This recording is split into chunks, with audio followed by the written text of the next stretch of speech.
waxaan runtii u hambaliyeynayaa shaqada ay hayaan ciidamada booliska iyo nisa maalmahana shaqadii ay hayseen ee aad muqaadaraadka iyo waxyaalaha aad soo qabateen aan kaga macdinaynaa ka maamul ahaan waxaan runtii ka tarwa inaan caddeeyo caaway ciidamadu waxay u amran yihiin horena aan u amarnay cid alla ciddii dembiile ah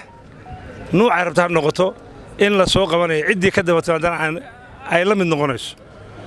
ma ogolaan doono qof inta dembi gala asagoon aysan ka dhammaysan ciidanka boolisku xogtii ay rabeen laga daba yimaado ciddii ka daba timaada dembiile noqonaysa waayo xogtaas ama waa lagu soo daynayaa ama dembiilii la raadinayo noqonaya laakiin laga hordhaca ma rabno shacabkana waxaan ugu baaqayaa gobolka mudug gaar ahaan degmada gaalkacyo waxa laga shaqaynayo oo ay halkaa u taagan yihiin oo har habeenkaas oo dhan u soo jeedaan habeen hore 8 saac habeenimo aan weyn waxay dhaxantaa u joogaan waa dantiin ma aha dantoodii ma aha kaliya waa tiinii ammaankiina rabaan sugaan wiilka yarka oo qoriga wata ama khamriga iska cabaya ama xashka cabaya bay idinka safaynayaan iyo tuugada waxa rabaa soo dhawaysiin haddii ay wax u baahdaan aad la garab gashiin guriyeena markay yimaadaan aad wax walba u fududaysiin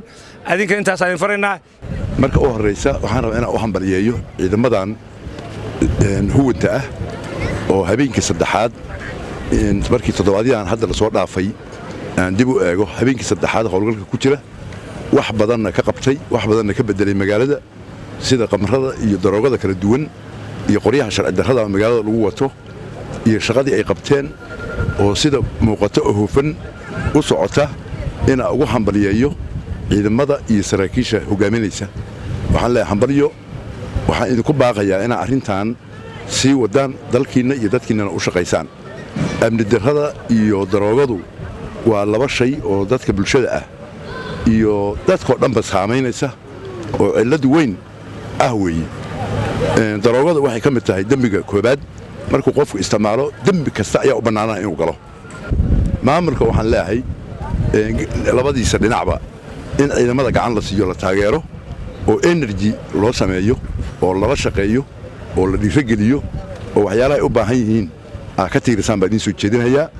guddoomiyihii kale iyo maamuladii degmada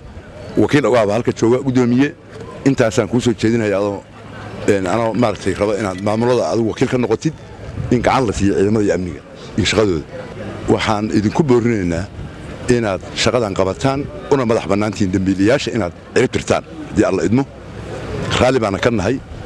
odayaasha wixii intaas aan ka mid ahayn ama aan codkaani anfacayn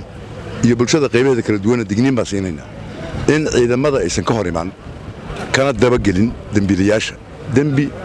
maxkamadaha iska leh markii ciidamadu amniga qabtaan maxkamadaha iska leh waxaa u madax bannaan in ciidamadu qabtaan maxkamaduhuna sharci ku qaadaan inta keliya oo ummadda ku badbaadi karto intaas weeye oday iyo gabar iyo qofku nooc walba iyo ganacsade mid laga aqbalahayo inuu dembiile ka daba ordo oo dembiile ku doodo oo dembiile loo soo daayo waxaan ka codsan in la aqbalin run ahaantii kulankan caaway farxado waaweyn uu daaran yahay ficilo la sameeyuu daaran yahay gaalkacyo meeshay caawa joogtuu daaran yahay waxa weeyaan mar haddii amniga la sugaayo ay u midaysan yihiin oo garbahayga taagan yihiin saraakiil puntland iyo galmuduga oo ammaan wada sugaysa marka laga soo tago farxadda iyo guusha ay leedahay haddana wasiirnimada aan ku hadlahay waxay noqonaysaa wasiir galmuduga iyo kii puntland labada aan ku hadlahay in nabadda sidaas loo wada sugo oo aan ka gudubno qaatil deegaan inta wax ku sameeyey lagu eedeeyey in deegaanka kala qariyey inaan caawa aysan jirin oo aan markhaati iskaga naana wax ilaahay looga mahad celiyo weeye raggii arrintaa ka shaqeeyey oo lafdhabarta u ahaa waa saraakiisha iyo madaxda garbahayga taagan dhankay doonaan ha joogaane ayaguna matelaya aadaan ugu mahad celinaya taariikhdaa leeda xusaysa howlgalka kan daraagyada aad soo qabateen iyo shaqada aad qabateen iyo hufnaanta aad samayseen iyo unixidda aad samayseen oo xalay operation hawsha xalay wax uga jiray waxaan aad ugu ammaanayaa xitaa amarka ciidamadu dishibliinka iyo gacan macaanida ay kula dhaqmeeyeen goobaha dadka amrayn dadka waxa badanaaba dhacda waayahan daba dhacda markii ciidamo meel loo diro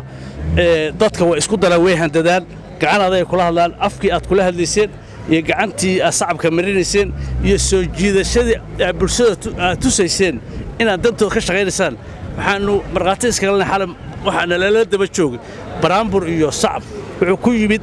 dishibliinka iyo nidaamka iyo xaragada aad ula dhaqmayseen Soomaalidu waa gobtuna wanaagga waa garataa marka aadan kaga mahad celinaya saraakiisha waxaan leeyahay Puntland oo timid hadda waxa weeye wada jirka iyo wada shaqaynta guusha ku gaaraan u jeednaa shacbiga iyo madaxda iyo salaadiintuna sidaas kale in ku mahad celinayaan gacmo wada jiray wax ku gooyaan guuleystana waan idin leenahay waan idin garab taaganahay